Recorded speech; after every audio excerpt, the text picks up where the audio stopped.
भारत एक कृषि प्रधान देश है। आज राष्ट्रीय महिला किसान दिवस है। खेती में महिलाओं की महत्वपूर्ण भूमिका रही है।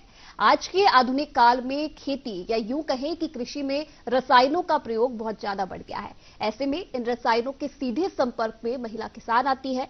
इन रसायनों से होने वाले दुष्प्रभावों के बारे में गांव-गांव जाकर भारतीय जैविक महिला संघ से जुड़ी महिलाएं लोगों को जागरूक कर रही हैं।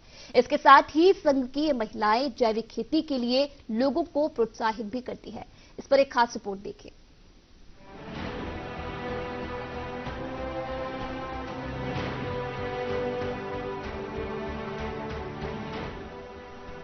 आज का खास दिन उन महिलाओं को समर्पित है जो कि देश के लिए अन्न उगाती हैं। जी हाँ, वो महिलाएं जो कि खेतों में काम करती हैं।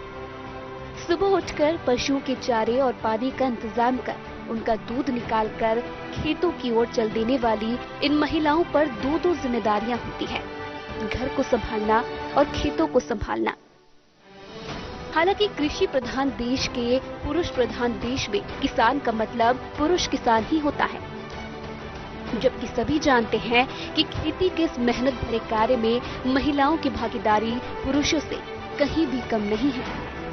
जैसे जैसे खेती आधुनिक होती जा रही है और खेती में रसायनों का प्रयोग बढ़ता ही जा रहा है, खेत में बैठकर काम करती इन महिलाओं के लिए रसायनों का खतरा लगातार बढ़ता जा रहा है। परंतु निरंतर ये महिलाएं बिना थके, बिना रुके हम भारतीयों के लिए लगातार खेतों में काम कर रही हैं। जयपुर के टोंक रोड पर स्थित पिंजरापोल गौशाला स्थित भारतीय जैविक महिला किसान उत्पादक संघ की कुछ महिलाओं से मुलाकात की। ये वो महिलाएं हैं जो किस क्षेत्र में औषधीय पादपों की खेती करती हैं, जैविक खेती करती हैं, साथ ही वर्मी कंपोस्ट बनाती हैं और आधुनिक खेती को बढ़ावा देती हैं। ये केचुए खाते 15 दिन में तैयार हो जाएगी। ये खाद तो हमारी 15 दिन में तैयार हो जाती है। 15 दिन के पीछे इसको पहले तो पत्ता डालो, पत्ता डाल के फिर गोबर डाल दो, गोबर डाल के ऐसे गोबर डाल दो, ये गोबर हो गया। ये गोबर होने के बाद फिर हम पंजे से ऐसे करते हैं थोड़ा थोड़ा, फिर इसके मारे केचुआ डाल देते, केचुआ डाल के फिर केचुआ अंदर जाता जाता खाता रहे। इसको केवल पानी चाहिए, पानी का अंधेरा चाहता है, केचुआ कुछ भी नहीं चाहता। 15 दिन में खाद तैयार हो जाएगी। इस संघ का उद्देश्य है पूरे राजस्थान को जैविक खेती के लिए प्रोत्साहित करना, जिससे सबसे पहले तो इन महिलाओं को रसायन के सीधे संपर्क से मुक्ति मिले और उसके बाद जब अन्न, फल, सब्जियां लोगों तक पहुंचे तो उनमें जहर के बजाय पोषण हो। से काम करती हूँ और ये यहाँ पे हम जो है काली खेती, हल्दी की खेती कर रहे हैं, जो 8 महीने की खेती होती है और बहुत फायदेमंद है। कैंसर की बीमारी में और भी बीमारियां हैं जिनके अंदर काम देता है। ये शतावरी है, ये शतावरी 2.5 साल की खेती हो जाए। ये खेती से है ना, जो महिलाओं की कहीं भी कमजोरी है वो सब मतलब वहाँ के लिए चाहिए खेती। इसके अंदर में जैविक खाद डाल दे चाह और इसके अंदर जो खरपतवार का ये हो जाए वो निकाला चाहे कि निराई गुड़ाई करा चाह।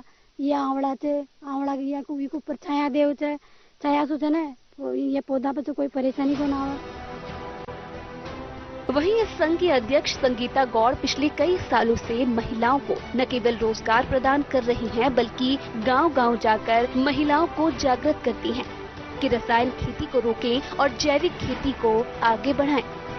औषधीय पादपों की खेती जैविक पद्धति से कर सके, क्योंकि देखिए केमिकल्स की खेती से आप देख रहे हैं कि गांव के अंदर महिलाएं निनाणी करती है तो वो वहीं खेत में बैठ के उकड़ू बैठ के वो अपना काम करती है, लेकिन उसी केमिकल की वजह से उनकी फर्टिलिटी में बहुत सारी परेशानियां हो जाती है, बहुत सारी प्रॉब्लम्स होती है, जो कि आगे जाके बहुत ज्यादा गंभीर विषय बना देती है। उसी चीज के लिए हमने जैविक खेती, हम चाहते हैं, हमारा मिशन है जैविक राजस्थान, जैविक राजस्थान के मिशन को लेते हुए, महिलाओं को साथ में लेते हुए, महिलाओं को सशक्त करते हुए, महिला किसानों को आगे लेते हुए, मेरे इसी क्षेत्र में सभी महिला किसान हैं जो अपनी अपनी खेती कर रही हैं। उनका अलग अलग हमने एरिया विभाजित कर दिया है जहां पे वो अलग अलग औषधीय पादपों की खेती कर रही हैं।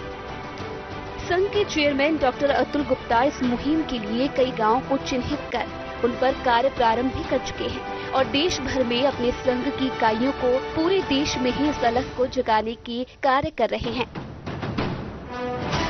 इनका प्रयास है कि मातृभूमि रसायनों से मुक्त हो और पूरी दुनिया जैविक भोजन खाए।